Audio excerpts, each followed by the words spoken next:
Hey everyone, today I will take a lecture on mental health nursing, psychiatric nursing. In psychiatric nursing, I will teach you crisis interventions. So first of all, I will see what is a crisis and their interventions in their lecture.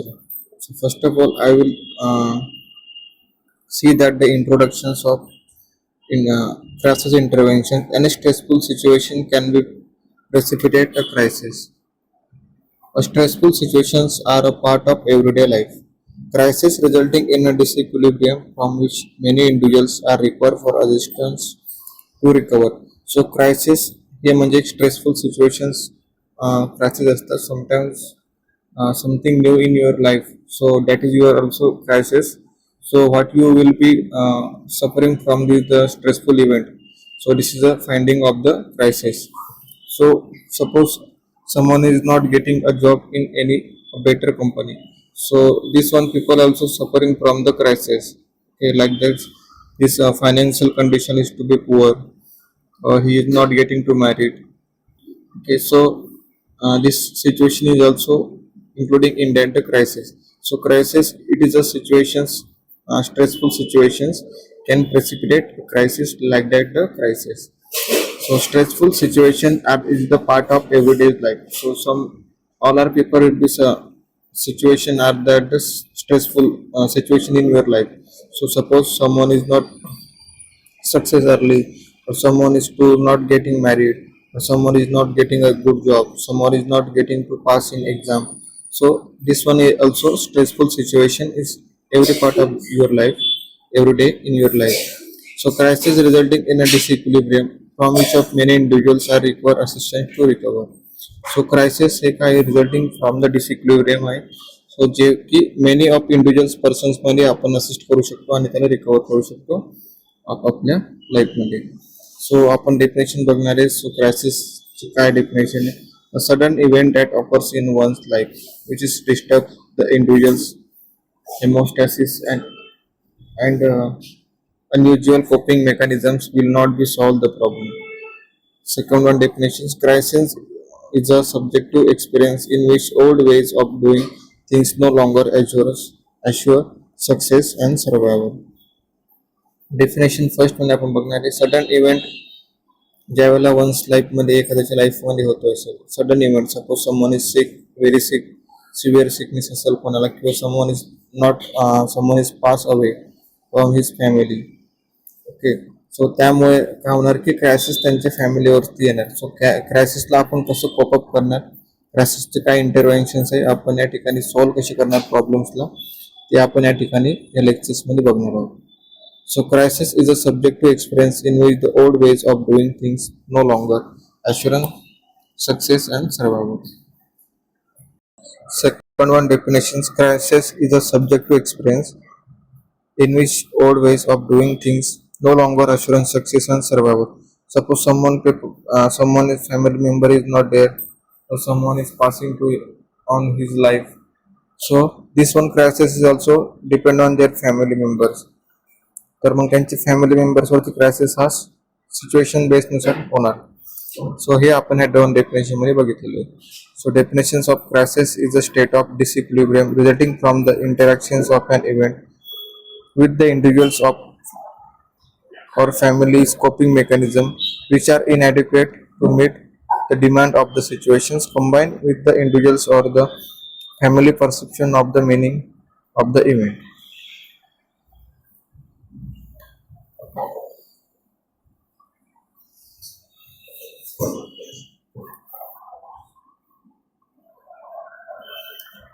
So यामध्ये आपण काय बघणार आहे की हा crisis हा कोणत्या स्टेटमध्ये आयडेंटिफाय केला जातो, डिसिक्विलिब्रियम रिझल्टिंग असतो त्यामध्ये. सो इंटरॅक्शन्स करतो आपण एखाद्या इव्हेंटला, लाईक सपोज एखाद्याच्या लाईफमध्ये एखादा इव्हेंट झाला ज्यामुळे त्याला खूप स्ट्रेसफुल सिच्युएशन येत असेल. सो तो त्याला कसं इंटरॅक्ट करणार, ओके, तो कसं त्याला कोपअप करणार. क्रायसिसला आपल्याला कोपअप करायचे. सपोज जर का कोणतरी आपल्या फॅमिली मेंबर म्हणून डेड झाले, सो आपण ती स्ट्रेसफुल सिच्युएशन्स असणार, आपल्या फॅमिलीमध्ये कोणतरी आपल्या फॅमिलीतून एक मेंबर कमी झाला असेल, ती एक सिच्युएशन असणार आहे. ती सिच्युएशन आपण कशी कोपअप करायची, किंवा आपण कसं कन्सिडर करायचं की हा आता जे झालं ते झालेलंच आहे, त्याला आपण चेंज करू शकत नाही. सो त्या सिच्युएशनला आपण कसं हँडल करणार, त्या सिच्युएशन पासून आपण कसं स्वतःला कोपअप करणार, म्हणजे की समोर नेक्स्ट सिच्युएशनला आपण म्हणजे किंवा नेक्स्ट आपली जर्नी आपण कसं स्टार्ट करणार, त्याला आपण क्रायसिस इंटरव्हेन्शन असं बोलतो. सो क्रायसिसमुळे समटाइम्स पेशंट कोणते पेशंट डिप्रेशनमध्ये सुद्धा असतात, कोणते फॅमिली मेंबर्स डिप्रेशनमध्ये सुद्धा जातात, कोणी त्यांच्या फॅमिली लाईफ म्हणून जर का पास आउट झाला असेल किंवा त्यांच्या फॅमिलीवरून कोणतरी डेथ झालेलं असेल, किंवा कोणी समटाइम्स सपोज कोणाचं लग्न होत नसेल किंवा कोणाला चांगली जॉब भेटत नसेल किंवा कोणाला त्या टाईपमध्ये सिच्युएशन होत नसेल, तर ते सुद्धा क्रायसिसच्या इंटरव्हेन्शन्समध्ये आपण इन्क्लुडिंग करू शकतो. टाइप्स आपण आता या ठिकाणी बघणार आहेत की कोणते कोणते टाइप्स ऑफ क्रायसिसचे आहेत. फर्स्ट वन आहे maturational crisis. Maturational crisis are development events of life transitions requiring for the significant role change in life etcetera.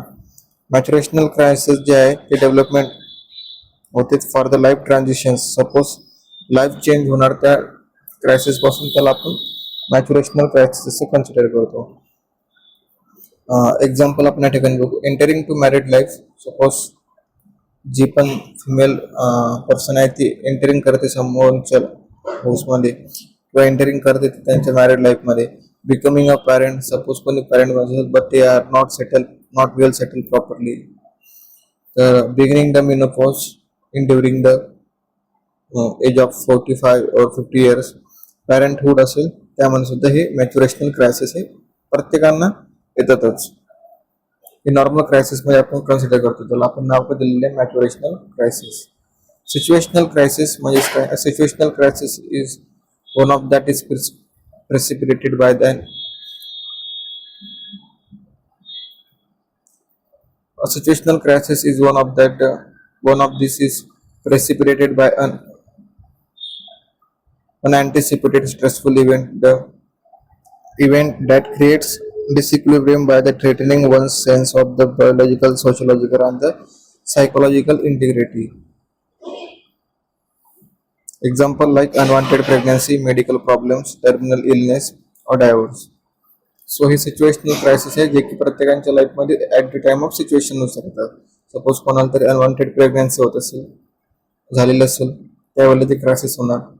किंवा मेडिकल प्रॉब्लेम झालेला असेल, सपोज कोणतरी डायग्नोज झालं असेल ज्या मेडिकल कंडिशननं, टर्मिनली इलनेस झाला असेल किंवा कोणाचा डायव्हर्स झालेला असेल, हे सुद्धा सिच्युएशनल क्रायसिसवरतीच कन्सिडर केल्या जातात. त्यानंतर सोशिओ कल्चरल क्रायसिस आपण बघू. It is describe as ones arising from the cultural value that are embedded in the social structures like loss of job. Like socio cultural क्रायसिसमध्ये येतात ज्यावेळेला लॉस ऑफ एखादा job झाला असेल किंवा कोणाला तरी प्रॉपरली गेटिंग जॉब नसेल भेटत, ते सुद्धा कन्सिडर करतो आपण सोशिओ कल्चरल क्रायसिसमध्ये. फोर्थ वन आहे adventitious crisis like community crisis. Adventitious crisis means it is a describe an accidental, uncommon and unexpected tragedies that disrupt the entire community, often natural disasters such as like fire, tsunamis, floods, earthquake, etc. हे crisis कशावर येतात? हे crisis कशावर येतात?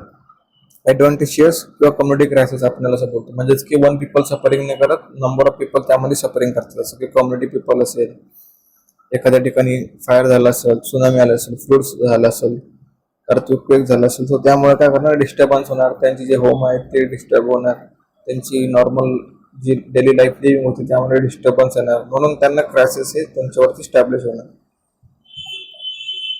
आता phases of आपण क्रायसिसचे बघू. Phase 1, phase 2, phase 3 आणि फेज 4. फेज 1 मध्ये काय? फेज 1 मध्ये असं आहे की it's a traumatic event.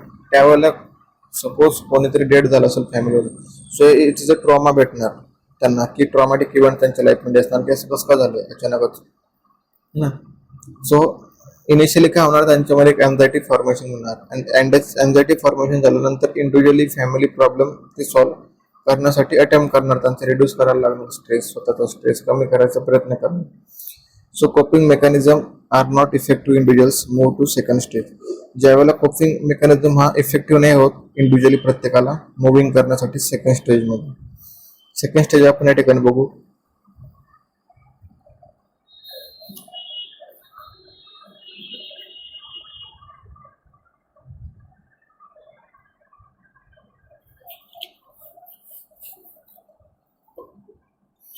Second stage. In this stage, individual experiences sense of vulnerability. The individual may be attempt to cope up with the situation in the random fashion. If anxiety continue, then the individual enter the third stage. यामध्ये काय होणार की individual experience करणार की for the व्हलनरेबिलिटीसाठी आणि individually काय करणार तो अटेम्प्ट करायला लागणार की पॉपअप म्हणजे त्यापासून तो कसा पुढे जाणार तो कसा तो स्ट्रेसला कमी करणार. पण एन्झायटी काय करते कंटिन्युअसली त्यांना एन्झायटी होत असल्यामुळं तेच थर्ड स्टेजमध्ये जातात. सो थर्ड स्टेज आपण या ठिकाणी बघू phase 3.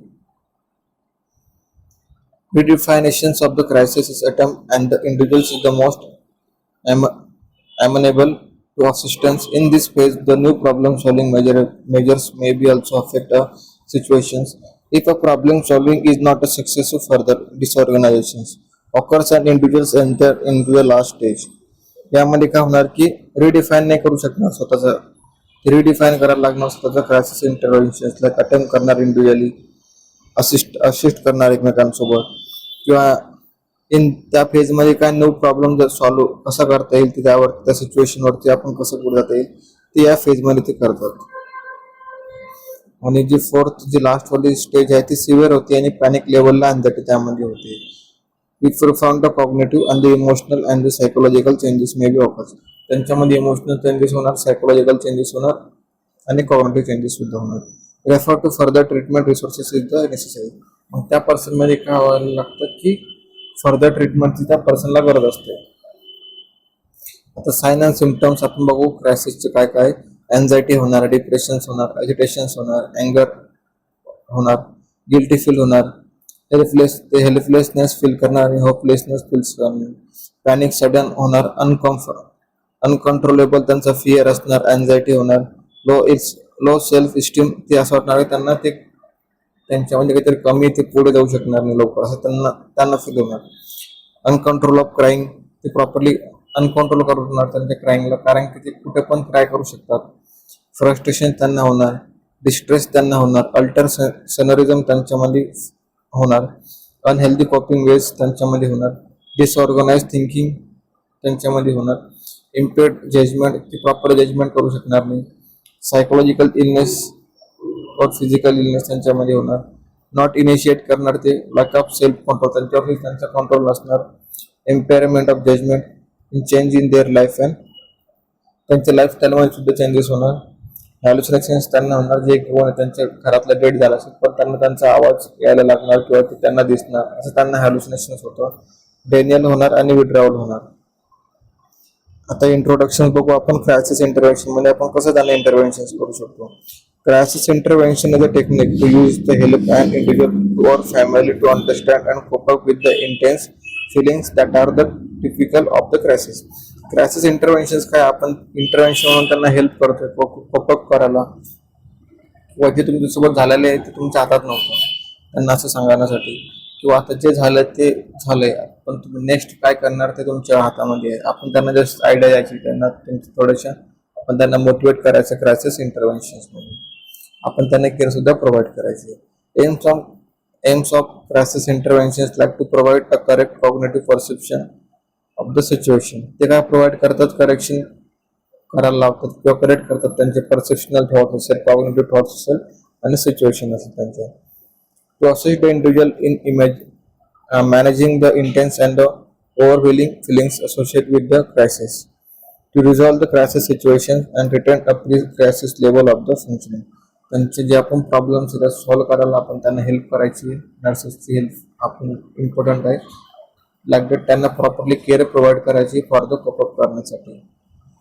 Settings for the crisis interventions मध्ये कुठे कुठे आपण क्रायसिस इंटरव्हेन्शन जे सेटिंग्स असतात त्या ठिकाणी आपण त्यांना प्रोव्हाइड करू शकतो. क्रायसिस इंटरव्हेन्शन हॉस्पिटलमध्ये आहे ओपीडी मध्ये आहे वॉर्डमध्ये इमर्जन्सी रूम मध्ये आहे मेंटल हेल्थ सेंटर मध्ये सुद्धा आपण त्यांना देऊ शकतो. कम्युनिटी हेल्थ सेटिंग मध्ये का होम विजिट म्हणजे त्यांच्या घरी जाऊन सुद्धा आपण त्यांना काउन्सिलिंग करू शकतो. क्रायसिस इंटरव्हेन्शन्स प्रोव्हाइड करू शकतो. आउटरीच सेंटर असेल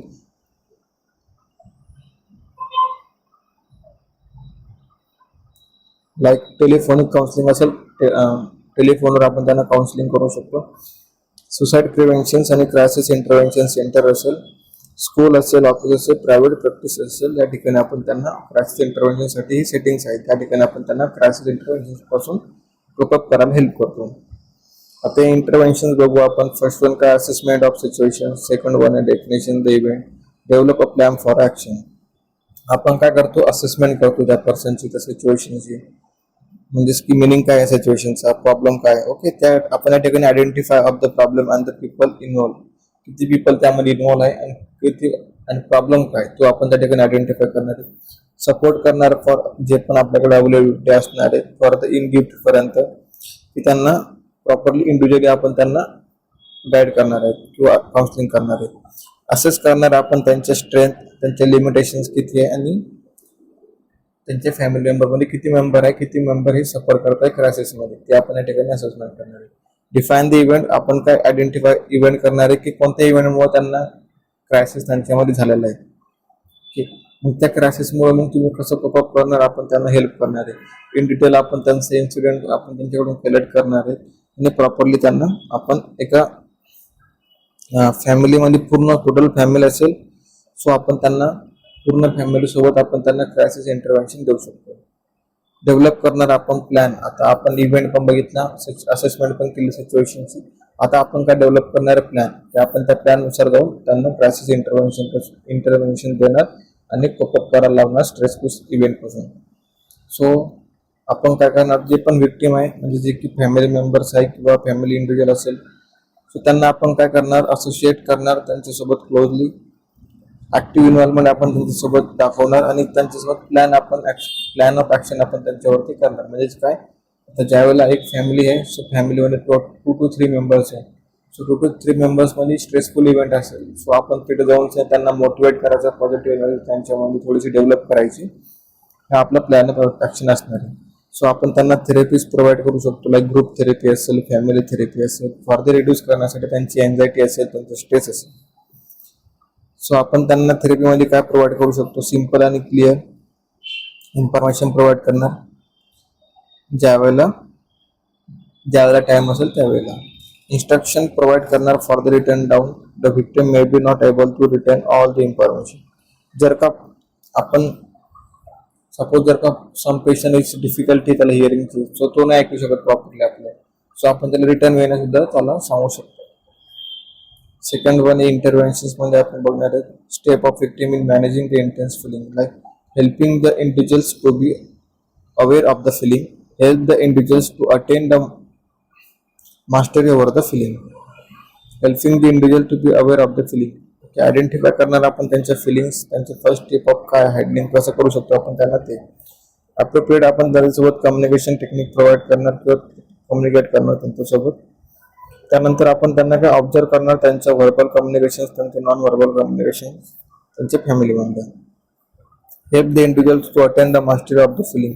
आपण त्यांना काय करणार, इंडिव्हिज्युअली आपण त्यांना ॲड्युकेट सपोर्ट प्रोव्हाइड करणार, गायडन्स प्रोव्हाइड करणार आणि थेरपी प्रोसिजर जे असतात, आपल्या ज्या प्रोसेस आहे ते आपण त्यांना त्या ठिकाणी देणार. So he should not in any way of encourage to blame others. म्हणजेच काय, त्यांनी दुसऱ्यांना ब्लेम केलं पाहिजे नाही, आपण त्याला त्या सिच्युएशननुसार आपण त्याला सांगणार आहे. केअर आपण प्रोव्हाइड करणार, लाईक दॅट प्रत्येकामध्ये डिपेंडन्सी आणि प्रत्येकांना थेरपी आपण त्या ठिकाणी प्रोव्हाइड करणार. सो प्लॅन ऑफ ऍक्शन जो पण असणार आपण त्यामध्ये काय करणार, गायडन्स प्रोव्हाइड करणार, काउन्सिलिंग प्रोव्हाइड करणार, डिस्कशन करणार, प्रॉपरली अंडरस्टँडिंग त्यांच्या मेथड जे आहे किंवा आपण त्यांना प्रॉपरली आपल्या जे मेथड आहे प्लॅन ऑफ ऍक्शनचे ते आपण त्यांना एक्सप्लेन करणार. त्यानंतर improve the coping of the situations that necessary environmental manipulations to be become done the physical and interpersonal areas. It is advisable to another appointment for the victim to visit the therapist within a week मध्ये. आता principles आपण बघणार आहेत. आपले principles काय crisis इंटरव्हेन्शनचे, encourage expressions of feeling, catharsis, recognisations and denial are the normal situation reactions. Help him to find fact of situation. त्यांना help करायला लावायची की तुमची सिच्युएशन काय. Give the time of experience like feeling, express त्यांची feeling काय असेल ते, एक्सप्रेशन्स ऑफ त्यांच्या जेवढे पण त्यांचे एक्सपिरियन्स लाईक ते काय करत असेल काय. तर अवॉइड गिव्हिंग फॉल्स रिअश्युरन्स. त्यांना फॉल्स बिलीव्ह आपण त्यांना द्यायचे नाही, की आता सपोज कोणीतरी कॅन्सर पेशंट आहे, सो कॅन्सर पेशंटला आपण बोलणार आहे का तुम्ही बरे होणार आहे, नाही. पेशंटला पण मला कॅन्सर झालेलं आहे, म्हणजे जे आपण सेल्स आहे नॉर्मल सेल्स त्या डेट होणार आहेत, माझ्याकडे खूप कमी टाइम आहे. मग त्यांना आपण काय सांगणार की तुम्ही तुमच्या फॅमिली सोबत हॅप्पी राहा, जे तुम्हाला ऍक्टिव्हिटी आवडतात त्या ऍक्टिव्हिटी तुम्ही करा, तुमच्या फॅमिली मेंबर्सोबत तुम्ही इन्व्हॉल्वमेंट जास्त करा. या टाईपमध्ये आपण त्यांना क्रायसिस इंटरव्हेन्शन देऊ शकतो. To not encourage the person to blame others. पर्सनला आपण एनकरेज करायचं आहे की दुसऱ्यांना ब्लेम देऊन काहीच होणार नाही. हेल्प करायची त्यांच्या क्रायसिस इंटरव्हेन्शन्स मध्ये आणि त्यांना आपण मॅनेज करायचं त्यांच्या फॅमिली मेंबरला. Encourage to explore the alternative ways of the coping. जेवढे आपण कोपिंग वेव्स आहे म्हणजे कसं आपण कोप करू शकतो ते आपण त्यांना एक्सप्लेन करणार. Strengthen clearly learns the behaviour pattern, involve the client and decision making. पेशंटला आपण इन्व्हॉल्वमेंट करायची फॉर द डिसिजन त्यांना एक द्यायचं आहे आणि त्यांना बोलायचं आहे की आपण काय सोल्युशन फाइंड आउट करणार. त्यांना प्रॉपरली सोल्युशन्स पण प्रोव्हाइड करायचे. Help to establish necessary social relationship, assist the person in seeking and the accepting the help, be familiar with the community resources. आता हे टेक्निक्स आहे आपले इंटरव्हेन्शनच्या. पहिलं काय क्लॅरिफिकेशन, सेकंड वन आहे सजेशन आपण त्यांना द्यायचे, मॅनिप्युलेट करायचं त्यांचा माइंड, रिइन्फोर्समेंट ऑफ बिहेवियर, त्यांच्या बिहेवियरमध्ये थोडं चेंजेस आणायचे, सपोर्ट करायचा आहे त्यांना डिफनेसेस पासून, रेझनिंग ऑफ सेल्फ इस्टीम, त्यांना सांगायचं तुमची सेल्फ इस्टीम तुम्ही इम्प्रूव्हमेंट करू शकतात. एक्सप्लोरेशन्स त्यांना सोल्युशन आपण खूप सारे द्यायचे. प्रॉब्लेम सॉल्विंग टेक्निक जे असेल ते आपण त्यांना द्यायचे आहेत. फॅमिली आणि ग्रुप वर्क त्यांना आपण एकत्र द्यायचं आहे, कारण की ते कम्युनिकेट करणार आणि त्यांच्या फॅमिलीमध्ये इन्व्हॉल्वमेंट अजून होणार. पेशंटला एज्युकेशन प्रोव्हाइड करायचं आहे आणि काउन्सिलिंग आपण त्यांना देणार आहे. प्रिव्हेन्शन्स आपण करणार, प्रायमरी प्रिव्हेन्शन, सेकंडरी आणि टर्शरी. प्रायमरीमध्ये आपण काय करणार, काउन्सिलिंग करणार, त्यांना प्रॉपरली टीचिंग करणार, त्यानंतर ॲडोलसंट क्लास काउन्सिलिंग करणार, जे पण फॅमिली मेंबर असेल त्यांची काउन्सिलिंग, जो पर्सन गेल असेल त्याची काउन्सिलिंग करणार. सेकंडरीमध्ये आपण काय इन्व्हॉल्वमेंट करणार, त्यांना हेल्प करणार की पर्सनला मला अडॅप्टिव्ह बिहेवियर जो की तुम्ही ॲक्सेप्ट केलेला आहे तो ॲक्सेप्ट करू नका. सो त्यांची आपण सेफ्टी बघणार क्लायंटची आणि जो पण आपला पेशंट असेल त्यांची, त्यांना प्रॉपरली इन्करेज करणार फॉर द जे आपण आपल्या अवेलेबिलिटी असेल त्यांच्यापासून. टर्शरी प्रिव्हेन्शन्स मध्ये जर का पेशंट सिव्हिअर क्रायसिस मध्ये गेलेला असेल, पेशंट डिप्रेशन मध्ये गेलेला असेल, सो आपण त्याला रिहॅबिलिटेशन सेंटर किंवा हॉस्पिटलायझेशन मध्ये आपण त्याला ऍडमिट करू शकतो.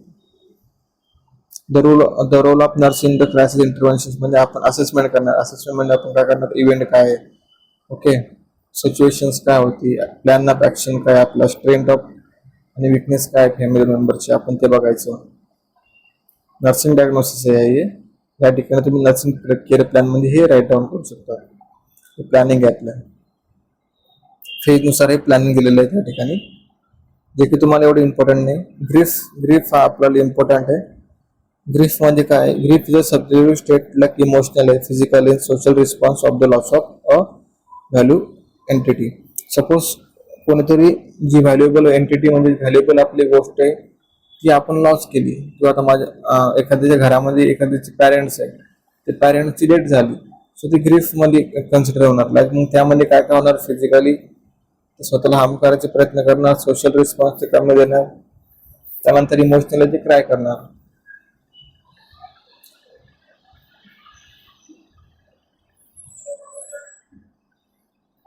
आताच्या काही स्टेजेस आहेत ज्या की कुबलर रोजनी दिलेल्या होत्या.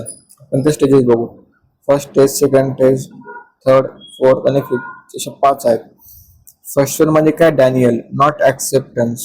ते ऍक्सेप्ट करत नाही की असं झालेलं आहे म्हणून, की असं माझ्यासोबतच का झालेलं आहे, मी कोणाचं वाईट केलेलं नाही, पण माझे पॅरेंट्स मला सोडून गेले, असं का झालेलं आहे. अँगर म्हणजे काय, ते अँगर शो करणार, लाईक गॉडवरती अँगर शो करणार किंवा समोर अदरला ब्लेम करणार, बार्गेनिंग करणार, लाईक की माझ्यासोबत असं का झालेलं आहे, मी कोणाचं वाईट केलेलं नव्हतं बट माझ्यासोबतच का झालं असं.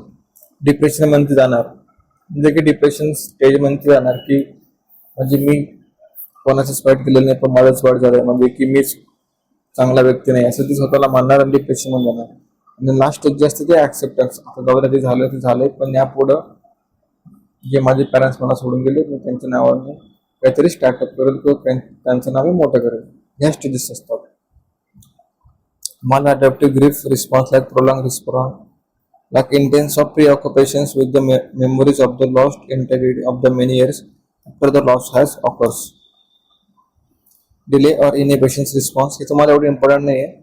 तुम्हाला फक्त ग्रीप इम्पॉर्टंट आहे आणि क्रायसिस इंटरव्हेन्शनच एवढंच इम्पॉर्टंट आहे. सो जास्त डीप मग जाऊ नका, नाहीतर मग समजण्यासाठी तुम्हाला डिफिकल्टी जाणार.